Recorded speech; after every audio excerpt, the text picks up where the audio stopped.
Hello and welcome to your go-to Detroit Pistons podcast, The Pistons Pulse, co-hosted by me, Bryce Simon of Motor City Hoops and Detroit Bad Boys, a former D1 Hooper, current high school coach, teacher, husband, and father of 3 amazing kids. And I'm Omari Sankofa, Pistons beat writer for the Detroit Free Press. And I'm going to throw a Renaissance graduate in there because Kirkland Crawford, our sports editor, also graduated from Renaissance. So to put that representation in there, and I feel like I should. Renaissance is a great high school. Go Renaissance, go Phoenix, let's go. There you go. You finally added something into it. I like it, Omari, but we got to keep it short because we are honored to be joined today by Pistons assistant GM, Motor City Cruise president and GM, Rob Murphy. Mr. Murphy, thank you so much for taking time out of your schedule to join the Pistons Pulse, and welcome to the podcast. Yeah, well, thank you guys for having me. Excited to be here. It's always good to talk with good people and people who support our organization, over the years throughout the season and the off season. So thanks for having me on today, guys. Your role as assistant GM, for our listeners, let's start there because we'll talk about the cruise and the release of the schedule and all the excitement around that. But let's stay with the assistant GM role with the Pistons for now. Can you kind of give the listeners a little bit of insight into what that is, what you do on a day-to-day basis? Yeah, well, for me, my most important role or most important job is to oversee the draft process. That's the most pivotal part of my job. So starting, let's say now we're getting ready for the 2023 draft. So we come out with like a top 80 prospect list. We start the evaluation process and retrieving the intel, and then we set everybody up to go do campus visits. And then we just prepare for the NBA draft by going to watch and evaluate throughout the season. And then, just maybe giving some insight on, trade talks and free agency signings. I'm really fortunate to be working with a good group here, starting with Troy Weaver, obviously, and learning a lot from him and him giving me great opportunity here. But our cabinet overall, Troy, myself, George David, Josh Brodelstein, and Tony Leotta, in particular, are guys I work with each and every day, and we all have the charge in helping Troy restore the Pistons, and we're excited about it every day. Rob, big offseason for the organization to leave draft night with 2 lottery picks. I know Jaden Ivey and Jalen Duren were both very high on the list of prospects for you all. Just being in the war room that night, did you maybe expect going in that it would be quite that crazy, or was it more of a surprise to come out of it with both of those guys? Actually, it was crazy. It was almost like a dream, almost like a movie, to be honest with you, watching it all develop. And, when we, figured we would be in position to maybe get Ivy at 5, it was always a thought. But to be honest with you, you never know how it's going to work out with so much going on with the first 4 picks and the decisions of other teams. But when we had the opportunity to land on Ivy, we were really, really excited. He's someone we targeted all year long, obviously being a very quick and athletic guard, dynamic with the ball, can really pass, underrated shooter, can really shoot better than a lot of people think, and he has great size for his position, and he can defend. So we were excited to get a guy like that who we felt could help us move the needle here. And then the impossible happened with getting Jalen Duren, who going into the draft, we thought he was a top 5 prospect as well. One of the youngest players in the draft, obviously have the length and athleticism, but a lot of people don't understand how skilled he is and how skilled he's going to become into the future. So to land those 2 guys on draft night was nothing short of amazing for us. We thought we had a great draft. We believe we have a foundation set, and I think it would be remiss for me not to mention that draft was good, but I think, we can never lose sight of when it started for Troy, because he's been through 3 drafts. So when you look at the first draft in 2020, the core 4 who helped lay a solid foundation, speaking of Killian, Isaiah Stewart, Sadiq Bey, and Saban Lee, those 4 guys in that first draft really laid a solid foundation for us to build on. And then you come back in the next draft in 21 and you're able to land Cade Cunningham and Isaiah Livers, who both would be phenomenal players for our organization for a long time. And then to follow that up with this year's draft, put us in position to get to the ground zero is what we say. And now you can start to see some growth here into the future. And, that's just the 3 drafts. I thought Troy, with his experience, has done an unbelievable job in the trade market as well, and also in free agent signing. So As I mentioned, we're at ground zero now. We're extremely happy with this last year's draft, but overall, the last 3 drafts and also the free agent signings and the trades have really set us up for future success. Mr. Murphy, can you just walk us through how that night went with Jalen Duren? Like you said, he was a top 5 guy on your board. We've heard that a little bit. At what pick did you go like, man, this really might happen? And was that trade with the Knicks? Is that something a spot you knew you could get back into? Did it materialize on draft night? Can you just give us a little deeper insight to how that all played out? Yeah, well, what happens is, on draft night, even before the first pick is made, you're getting a lot of calls, and we're fielding calls, our entire staff, just because with the relationships of other teams that we know, and teams are looking to move up, maybe looking to move back. So just right after we drafted Jaden, those same calls continue to come through, and teams are trying to make different moves to clear cap space, get to the guys that they want. So one call led to the next, conversations began, and before you know it, we felt we had an opportunity. And then when it came through and the offer were made down the line with a few moves that we had to make, he was there and for the taking. We were really shocked that he was still on the board. As we mentioned, we thought he was a top 5 pick. But I got to give our staff a lot of credit. We did a great job of making those calls and getting in-depth information about what other teams want and how we can get to them. And it kind of became the perfect storm and all came together.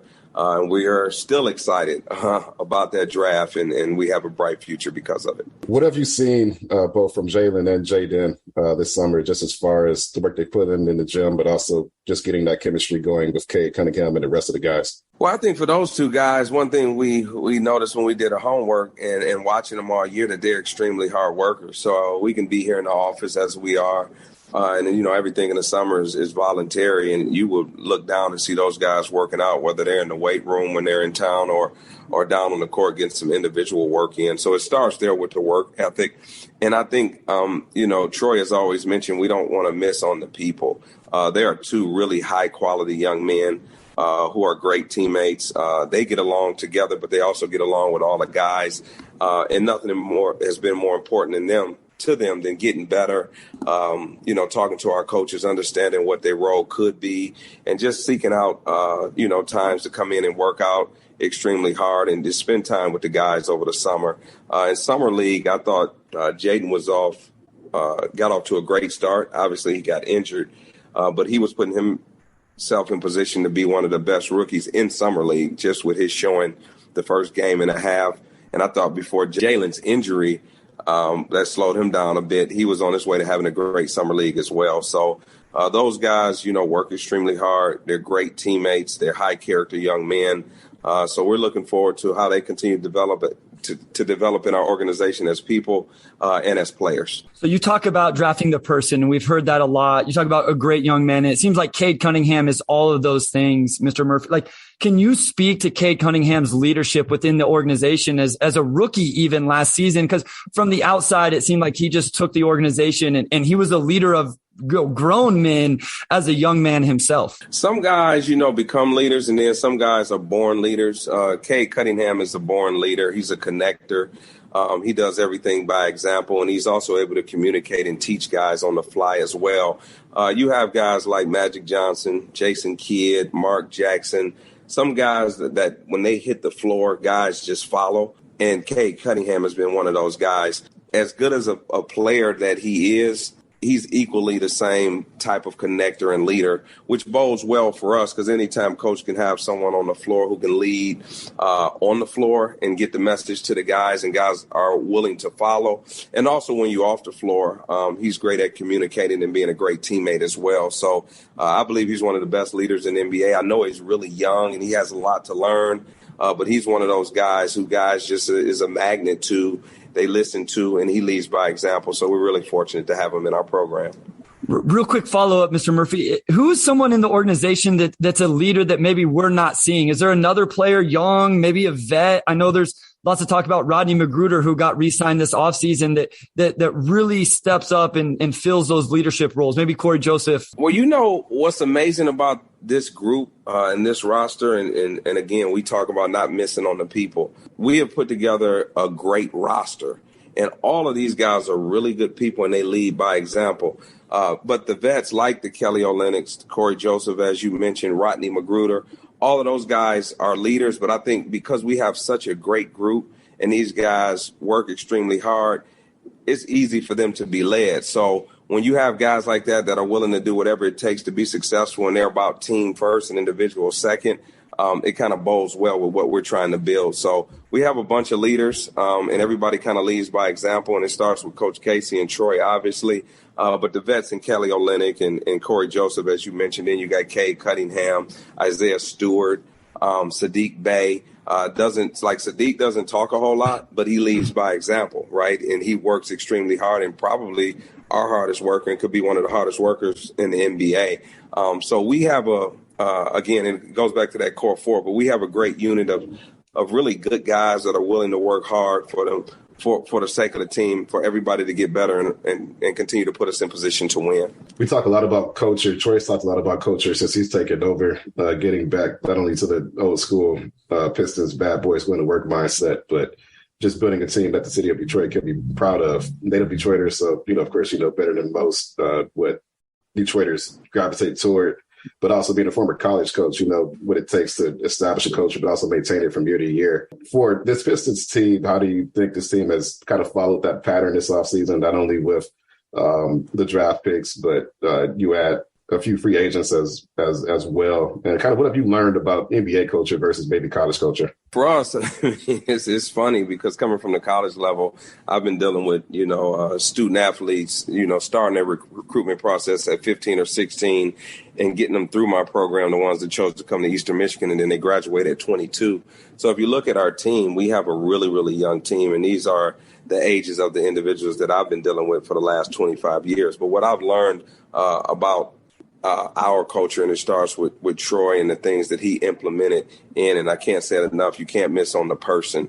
We want to bring high character young men in here, guys that are willing to work. Obviously we're in Detroit. It's a blue collar city. So for us, it always, goes back to the bad boys and the going to work team. So it starts with defense and rebounding. We want to be tough on that end of the floor.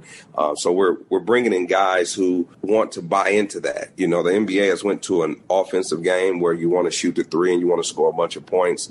But the identity has to be on the defensive side and rebounding the ball for us. So we brought in some guys that will address those needs, I think, from top to bottom. You talk about our guards, we have athleticism, we have size, we have shooting. When you talk about our wings and our forwards, we have a lot of versatility at that position as well, where guys can make shots, they can create off the dribble, and they're good defenders and they're able to rebound. And then we've addressed some athletic needs, down in the paint, which is really great for us. So when you look at our entire roster, we've been able to address needs at every position. And I think Coach Casey, I'm excited for him that he'll have a chance every time he gets these guys out on the floor. We can compete and put ourselves in position to win basketball games. You've mentioned the core four a couple times, Rob, and one of those, the first pick was Killian Hayes. I know he's a big topic of conversation with the fan base. What was his offseason plan? What things is the organization looking for him to improve upon and grow into coming into his third season in the NBA? Yeah, nothing more than just continuing to get better each and every day. Killian works extremely hard. He's had a really, really good summer. Obviously, he has to improve his shooting, and he's working extremely hard on that. But what he brings to the table night in and night out is he's one of our leaders. He's one of the best passers, if not the best passer on our team. He has size for the position. He's a really, really good defender. So he's a guy that you can put on an opposing guard and he'll make it really tough for you. And he'll get the ball where it needs to go on the offensive side of the ball. His offense will continue to develop, but we're looking forward to him continuing to get better. And we love what he's done this summer and looking forward to him to have a really good season this year. Isaiah Stewart has been one of the lead rotation players almost since he was drafted. Summer League, we saw him unleash the three-point shot a little bit more, and that's been a big point of emphasis for him since he was drafted. Where is he as a shooter right now, and how much do you think we'll see that from him next season? I mean, I don't know what it's really what, how well he can shoot it and what Coach Casey will allow, but one thing I can tell you, I've watched Isaiah countless number of hours being here in our gym all summer, working on his 3-point shot. But it's been a process, to be honest with you. Since his rookie year, he had been working on his 3-point shot. When he was in college and high school, he shot a little bit more from the 3 range. Obviously, that's closer, but he always had the ability to make shots from the outside. But he's the type of guy that just, when he gets on the floor, he's going to make an impact and where he needs to make it. And that's been for us defending, rebounding, and scoring inside. But because of his hard work over the last 3 years here, the last 2 years here in the organization, the last 3 summers, he's been able to stretch his range. And it's nothing more than a player being confident and being able to see the shot go through the basket. So he had a couple opportunities this summer, as you saw in Summer League, in really crucial moments of games where he stepped up and hit some big threes to close out a game, in particular in the summer. And then after the Summer League, I've continued to watch him make shots when they're in their individual workouts and when he's in here working on his own. So I think he'll be able to make those shots in the future. But Isaiah is one of those guys. He's the heart and soul of our team. He's a great defender, a great rebounder, but he's also continuing to develop his offensive game, and we're excited about the maturation of it. We've spoke a couple times throughout this podcast, Mr. Murphy, about the culture and the player and how young this team is. And we've brought up Dwayne Casey a couple times now. Can you speak to what Coach Casey brings to this organization and to this young group? It's not necessarily showing up in wins and losses right now, but from the outside, it sure looks like he is the man for the job in terms of growing these young men into professionals. Yeah, well, Coach Casey, nothing is better when it comes to coaching or playing than experience. He's been in the league so many years, and he's seen every scenario and every situation. He's a great communicator. He has great patience. You have to be able to do both of those, communicate well and have patience when you're dealing with young players. And I think he's done that as well as anybody I've seen over my coaching career, whether it's college or NBA. But he does a really good job of being a teacher every day, understanding how to make our young guys realize how important the fundamentals of the games are. Sometimes when you come into the NBA and you're really young and all you're doing is thinking about playing, you're thinking about offense, but Coach Casey kind of breaks the game down in every aspect from the offensive side of the ball and defensive side of the ball. And he has a lot of patience. So he's the man for the job just because he's been here and he's been through it with our organization, but also because of his experience of so many years of being in the NBA and seeing different situations of coaching superstars, coaching rookies that are coming in trying to find their way. And because he can bring all that experience together and he has a great staff behind him, I think that'll bode well for a lot of guys to have some early success, and we'll continue to move the needle with him being our head coach. As I mentioned earlier, Mr. Rob Murphy is also the president and GM of the Motor City Cruise. So when we come back from this short break, we're going to ask him about the upcoming season, the schedule release, and what his feelings are on the team.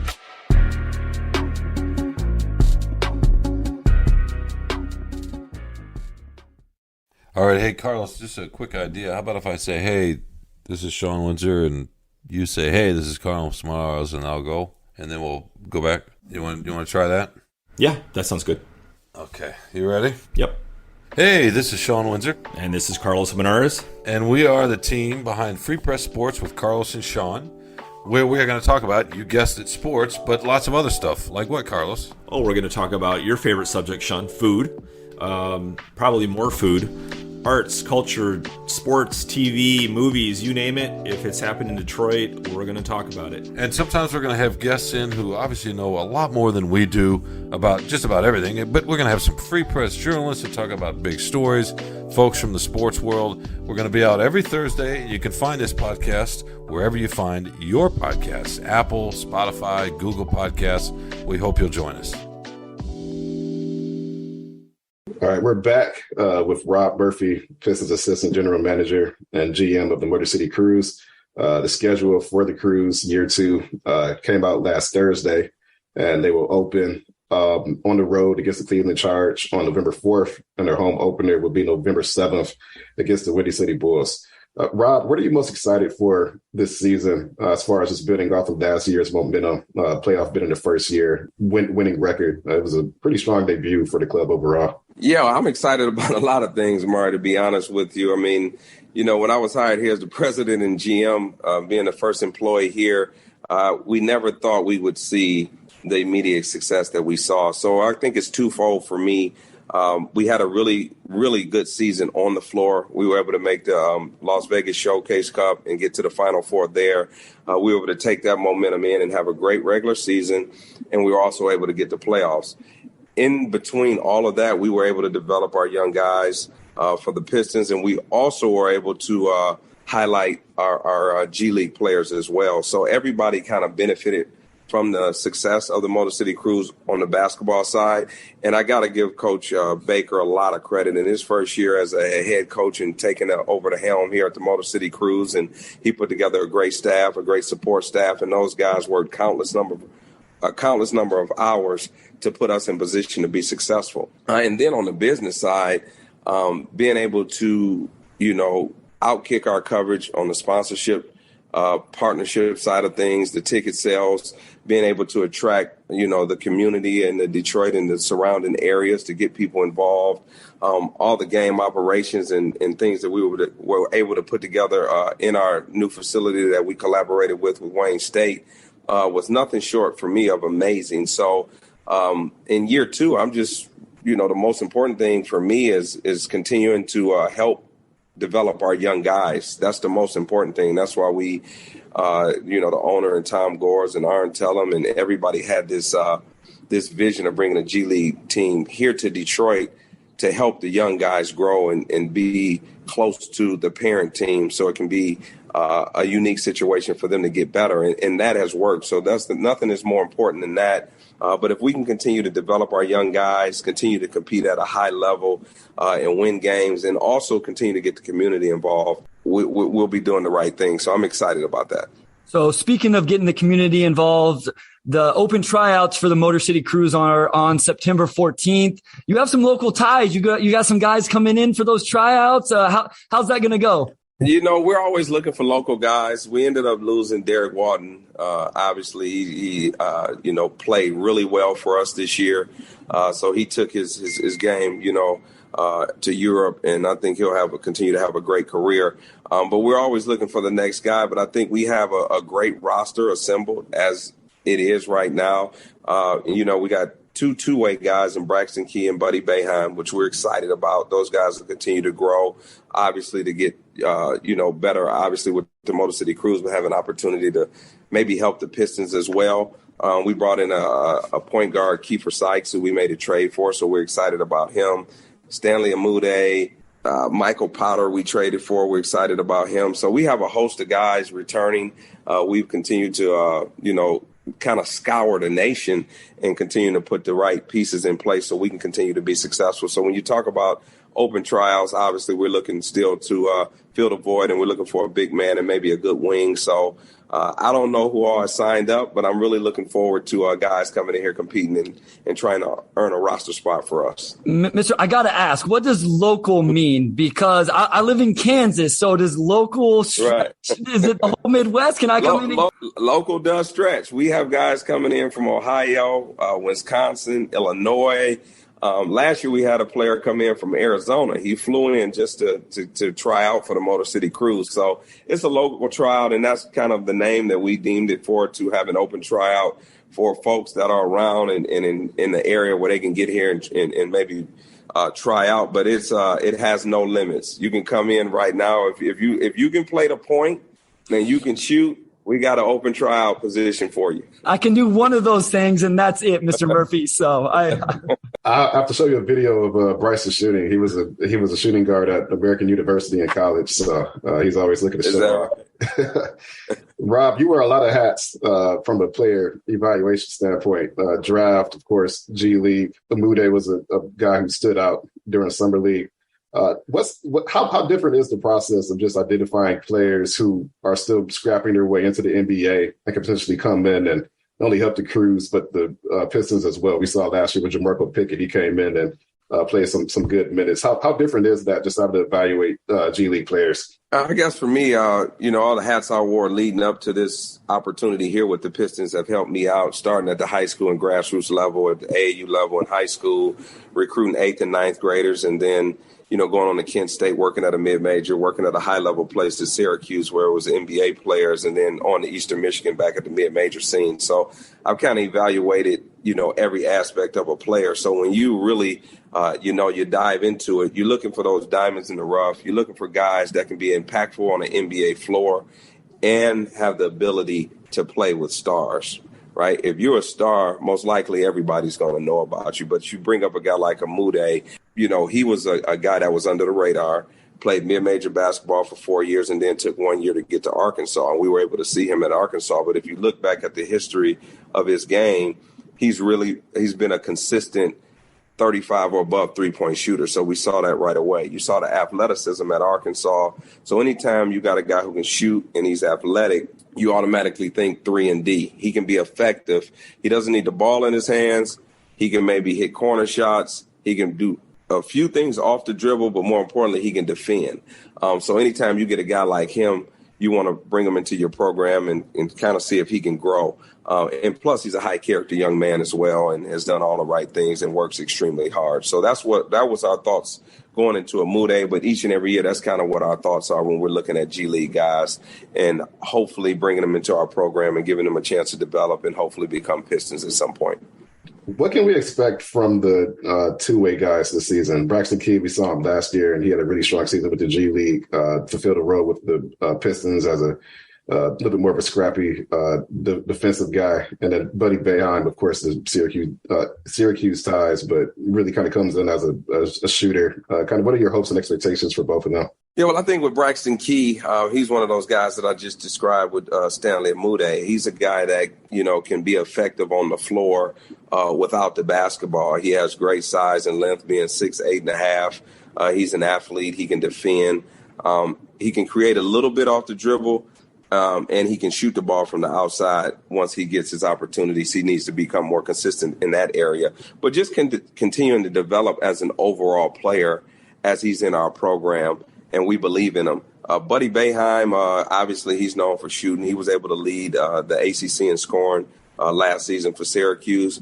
But I just think his ability to knock down shots just has to be consistent. He'll continue to get better off the dribble. Anytime you consistently can hit an open three, you can get guys in closeout situations, and now you can put the ball on the floor and be creative for yourself or your teammates. But if he can do that and continue to become a good defender is an area we would like to see him continue to improve. If he continue to work on those things, he'll have a good future in the NBA.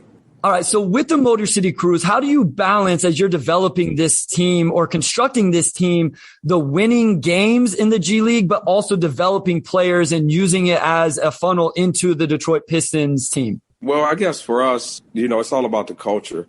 So when you're developing guys, the culture is that we want to be competitive, right? Anytime you step on the floor, you want to be competitive and you want to play Piston basketball. Piston basketball is defending at a high level, rebounding at a high level, playing the right way on the offensive side of the ball. So the system doesn't change. Like, we're running everything from Coach Casey's playbook, right? So that doesn't change. So as the young guys, come down, and they're developing, they're still playing in the same system, and we're still competing at a high level. So it's a bit of both. We want to develop you as a young player and put you in position to be successful in the future. But at the same time, we want to be competitive and also win basketball games as well. So I think that's implemented from training camp when it starts with the Pistons on to our training camp when it starts with the Cruise. And the messages, have been consistent in the same, whether it's from Troy, whether it's from myself, George, David, or whomever is talking to either team.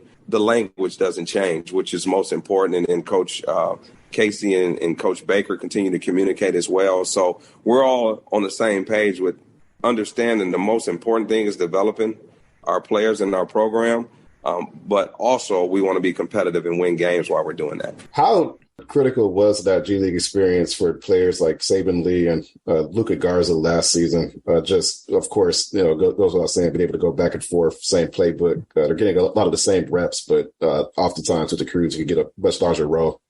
Yeah, well, I mean, it was a great experience for everybody overall. You know, when you don't use it, you lose it. So if you're sitting on the end of the bench just saying you're in the NBA or playing for the parent team and you're not playing, you're not really developing and you're not really getting better. So I thought for Saban Lee to be able to get those minutes in the G League and really develop his game was great. He always had the athletic ability, but I thought the more and more he played and competed, he got more confident and he got more comfortable, and his game continued to grow. And the same thing with Luka Garza. He's no longer here with us, but for him to get those minutes helped put him in position to continue to improve in his career and continue to have opportunity as he moves forward as well. And then Jamarco Pickett continued to play well for us. And more importantly, Derek Walton, other teams, would talk to me and say he was like Chris Paul of the G League. But nobody knew professionally he can be that consistent within a system. And he showed that he could score, he can pass, he can defend, and he can be a leader. So for us, it was really nice to have it here in the PPC. Guys be able to come in and actually have Troy and Coach Casey watch them practice as well. I think that's motivating for any player, if you're in with the parent team and then the big team is continue to watch you every day. And I thought, Troy did a really good job of rewarding our G League guys and our roster guys, our Motor City guys, when it came to 10-day contracts, whether it was COVID, whether it was injury, we was able to just reach down, get a guy who was here working out with us, and they were able to just join the team, being in the same building and just making a move going up the street to Little Caesars as opposed to going over to Wayne State to play. So I think we have a unique situation. We have one of the best setups in the NBA in particular with our G League team and our parent team. So we're excited about how it continues to help us improve as we move forward. Can you help the listeners and honestly, Mr. Murphy, even me too a little bit, where does the pool of G League draft picks come from? What makes a player eligible? How do you scout those guys? I mean, I can't imagine what the scouting department is for you trying to find these guys that are super under the radar. Can you give some insight into the G League draft for us? Yeah, well, the G League draft is important for us because if you get into the draft because you go undrafted, obviously, during the NBA draft. Sure. And then if you're a year or two out and you're maybe playing in Europe and you want to try to join the G League, then a team has to submit your name within a certain amount of a certain window to get you invited to go into the draft. So that's kind of where the players come from, whether it's Europe or whether they're American players. And then we just, look at them just like we would do at the NBA draft day. We would decipher about the needs in which what position we're looking for. We would see where our draft pick is and where they may fall. And then we would zero in on a couple guys that we are really kind of like highly feel that they can join our program. And if they're available, then we'll draft them, make the call just like you would do on NBA draft day. It's really a good process to have because we have a roster that we pretty much believe in now. But we have 2 draft picks this year, 2 first-round draft picks, and we have a couple needs that we're looking for. So we've already started to look at the G League draft and the pool of players, and we have a few that we're excited about, and we're looking forward to draft day. Are there any parallels at all between scouting for a G League team and then when you're a college coach? Not only you're watching high school guys, but you're on the lookout for transfers as well. So you're also wearing a lot of hats in that regard. Yeah, but I think our draft process is so in-depth, and we dig deep, and we're looking for so many sleepers. So I'll give you an example, like in the 2023 draft, when, we start out with a top 80 prospect list. We also have a mid-major list. We also have a junior college list. So we're always looking at guys. So most of these prospects that are in the G League draft, we've done work on here in our organization a year ahead of time. So it's not any surprises for us. So wherever they fall within our evaluations and then we see the availability, it makes it easy for us. And I think overall our scouting department does an unbelievable job as well. We have some really veteran guys, and we also have some young and upcoming guys who do a really good job of combing the country, making sure that we're in position to understand that there's no talent that's hidden, and we're trying to find a diamond in the rough. And no matter what the situation is, we're always looking at players. I can't help but be curious, what's the number of personnel that you have working just solely on the Motor City Cruise, whether it's scouting the other teams, scouting, these draft prospects that we're talking about? Are we talking 10 people, 20 people? What's your kind of Motor City Cruise department? Well, when you look at our department, are you talking coaches or are you talking your scouting department, or your like underneath you as the general manager?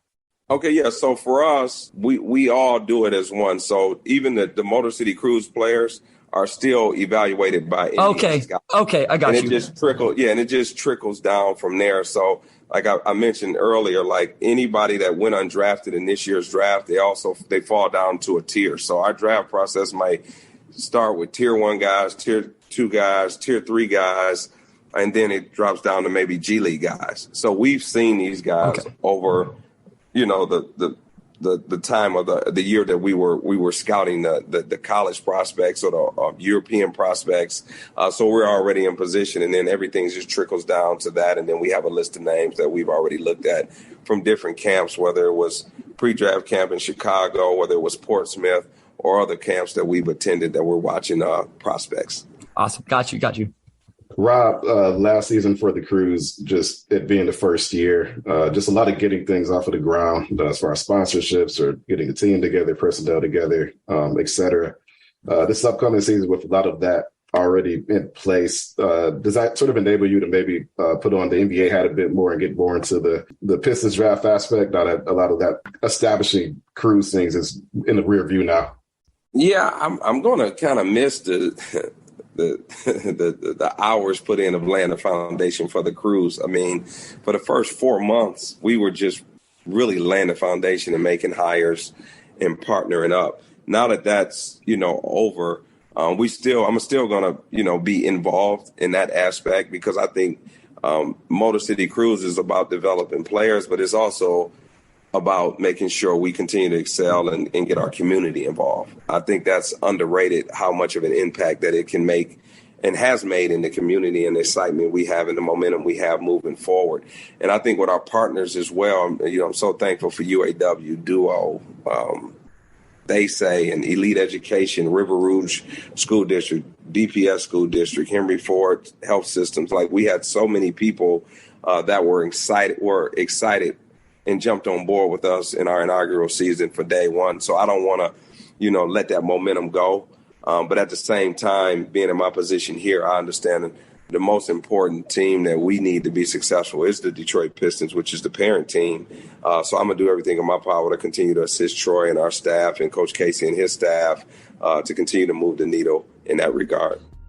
We're going to go to another short break here, but when we come back, we're going to get Mr. Murphy's thoughts on his college coaching, his high school coaching, and just get a little more personal with his journey.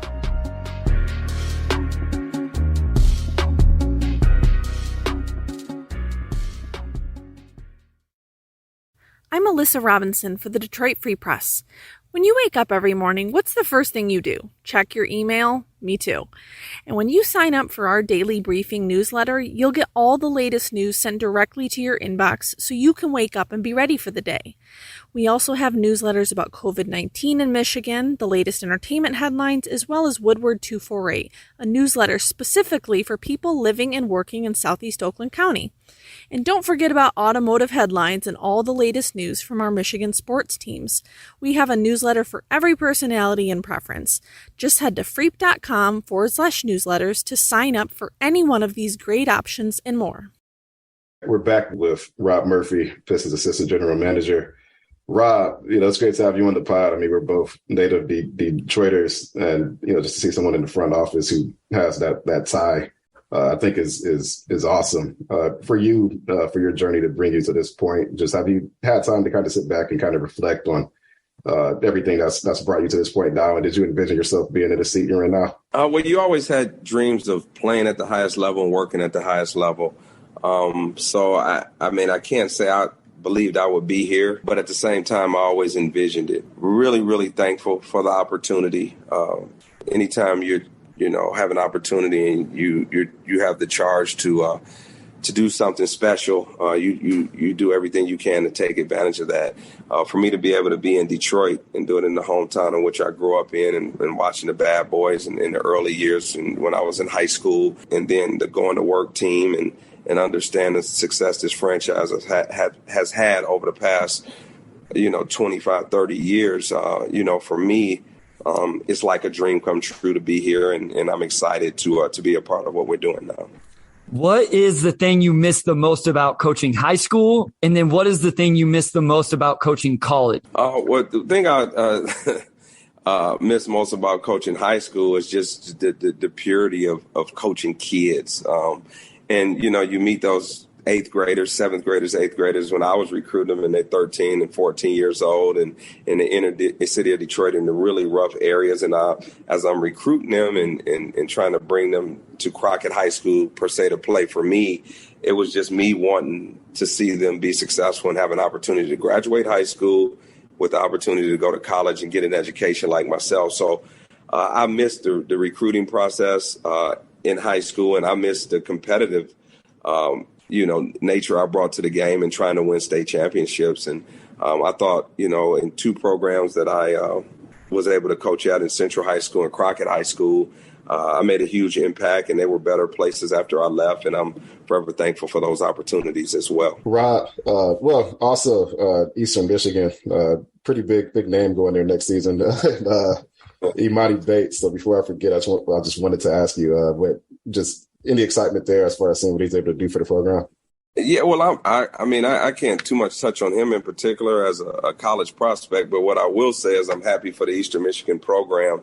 I went there in 2011, and it was a lot of work that needed to be done to kind of lay that foundation to bring relevancy back to the program.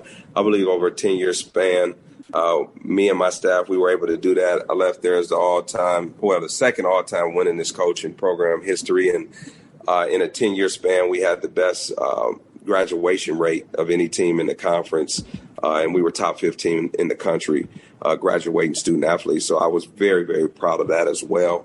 I won't miss the recruiting. That was, a stressful job. Anytime you're the 3rd, 4th, or 5th choice in your own state, and you always have to sell guys on why you should be the big fish in a small pond. It's never fun. But the guys that did believe in the program and were able to come to play for me and my tenure helped move the needle, and those guys graduated. And then the academic portion of it is always a challenge as well. Everybody loves basketball, but nobody loves to go to class. So you always have to put, yourself in position to make sure you're on top of those guys day in and day out. And I'll miss the game days more than anything, and the practices leading up to the game where you're, preparing these guys to really, compete at a high level, giving them a game plan to go out there and execute offensively and defensively. And then the game itself, just the competitive nature in trying to win night in and night out in a really tough conference, and then taking your team during the non-conference to these big arenas that they don't have an opportunity to play in. So taking teams to Duke, Kentucky, Syracuse, Michigan State, all of that was a great experience, especially for guys that didn't get an opportunity to play at that level, and they were low-level recruits. So, that's pretty much my take on Eastern Michigan. Looking forward to watching them this year. I'll spend a lot of time up there, whether it's, watching them or watching their opponents that are coming through there. But wish them and Coach Heath and Scott Weatherby much success as they continue to move the program forward. It's really easy to tell how much you love the game of basketball. Where did that start? Where did the basketball journey start for you? How did it develop and grow? Yeah, well, I've always been a competitor throughout my life. It started for me, Little League, playing, PAL football and basketball and baseball. So I understood I would, at an early age, I had challenges, right, as a player. But I always was a leader and was a great communicator. So then in talking to my high school coach, giving me the vision and direction of becoming an educator that could get me into coaching, I kind of followed suit on that. So I've been competing since I was probably 7 or 8, and I've always had that competitive spirit, and it just carried with me throughout my life. So once I stopped playing the game, I figured to stay competitive, I would, coach, and, I was a high-level competitor all my life, so it just kind of stuck with me. That relationship with Troy, did it start right when he left Syracuse and you started there as an assistant, or does it predate that a little bit?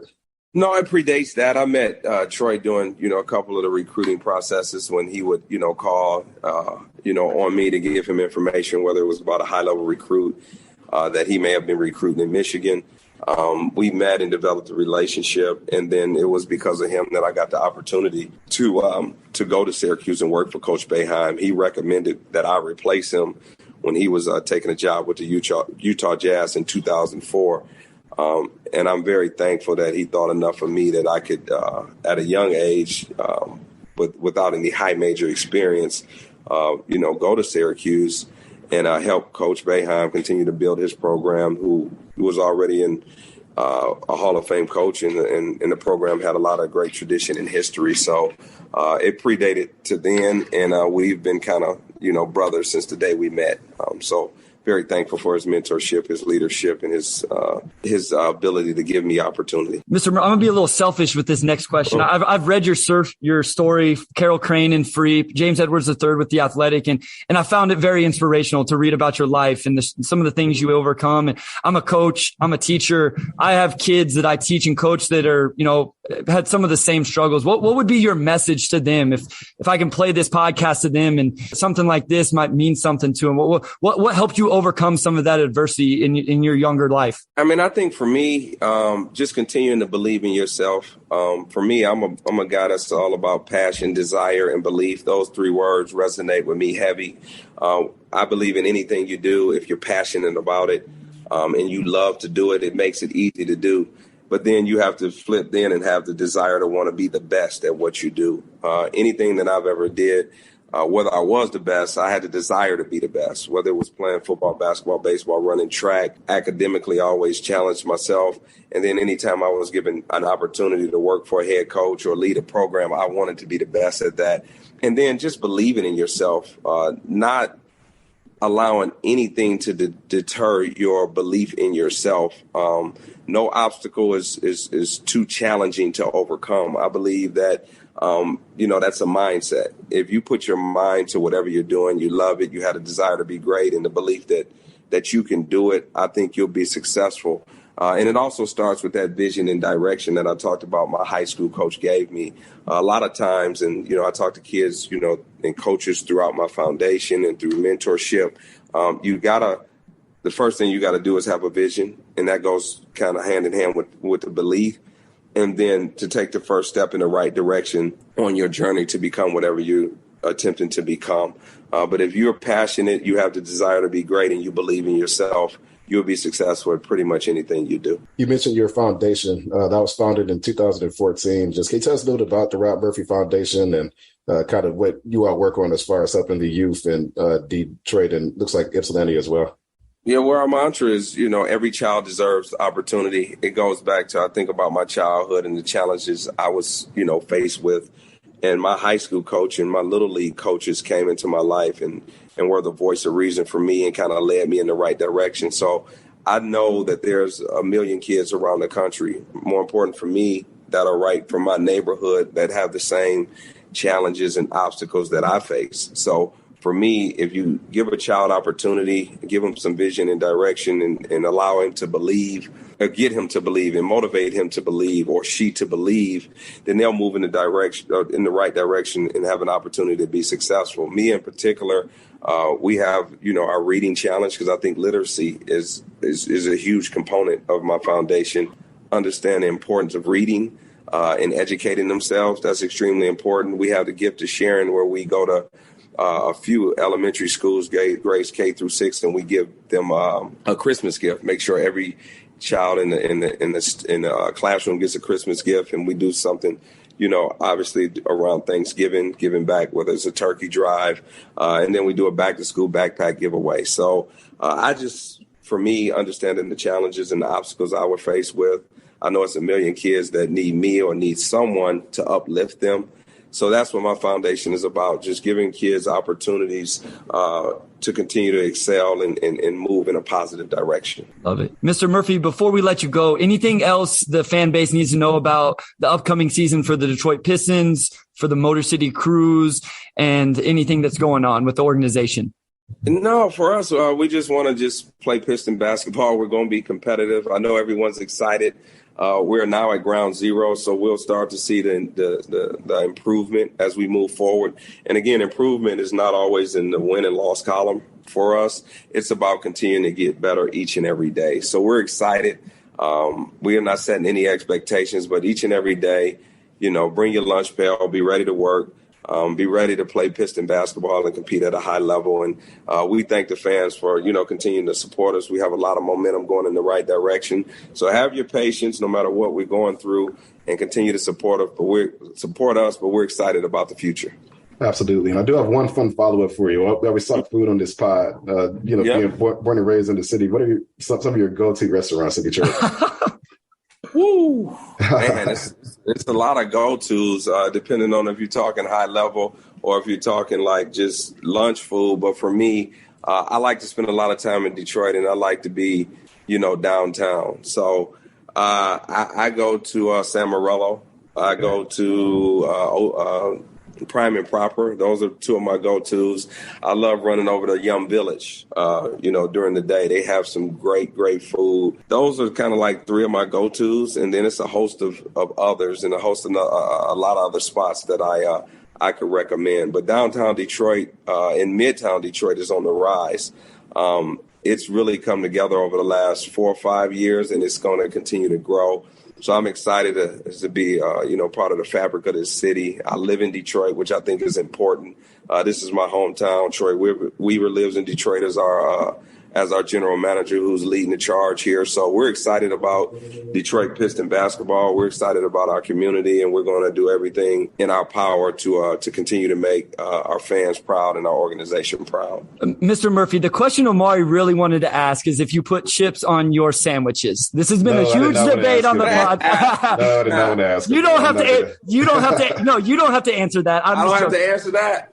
You know what? I haven't, but I think I'm gonna get out a shot as long as I can get barbecue on a turkey sandwich. Barbecue chips on a turkey sandwich could work out for me because I'm a turkey sandwich guy, and I love barbecue chips, and I kind of eat them together simultaneously. So I may try that, and then I'll let you guys know how it worked out. Please let us know, but I hope it's a negative report. I was hoping you were going to side with me on this one. But, right. No, I have an open mind, though. So that's just how fair I am. Enough. Like, it doesn't matter. I have an open mind. So, Amari, I'm going to get out a shot because I try to have a turkey sandwich and also take a barbecue chip. So I'm going to kind of put them together and see how that works out, and then I'm going to report back to you guys. There we go. I haven't done it in a while. Bryce was super opposed to it, but you can see the upside to it. Like I can. There you go.